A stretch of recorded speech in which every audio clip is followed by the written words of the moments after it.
Drama serial मायरी के आने वाले एपिसोड में आप देखेंगे राहिला और हबीब अपनी चालाकियों में कामयाब होते चले जा रहे हैं। अपना मकसद पाने के लिए वो कुछ भी नहीं देख रहे।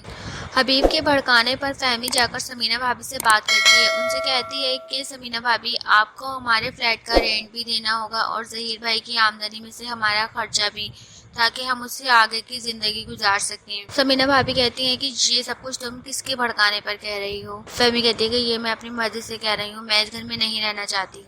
उधर एनी को प्रिंसिपल कॉलेज से निकाल देती हैं। एनी से कहती हैं कि एनी, अब तुम्हारा नाम कट चुका है, ये रहा तुम्हारा लेटर। एनी बहुत मिन्नत समाजन करती है और कहती है कि प्लीज एक चांस और दे दें मुझे मैडम। प्रिंसिपल कहते हैं कि नहीं, ये मेरा फैसला नहीं, ये बोर्ड का फैसला है। मैंने तुम्हें एक चांस दिया था क्योंकि तुम बहुत अच्छी हो पढ़ाई में, लेकिन तुम सारे सेमेस्टर सारी प्रैक्टिकल मिस कर चुकी हो, कोई गुंजाइश नहीं बची एनी तुम्हारे पास।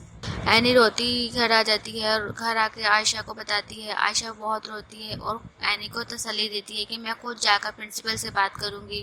तो दोस्तों, आपको क्या लगता है कि एनी अपनी पढ़ाई कंटिन्यू कर पाएगी? कमेंट्स करके हमें जरूर बताएं।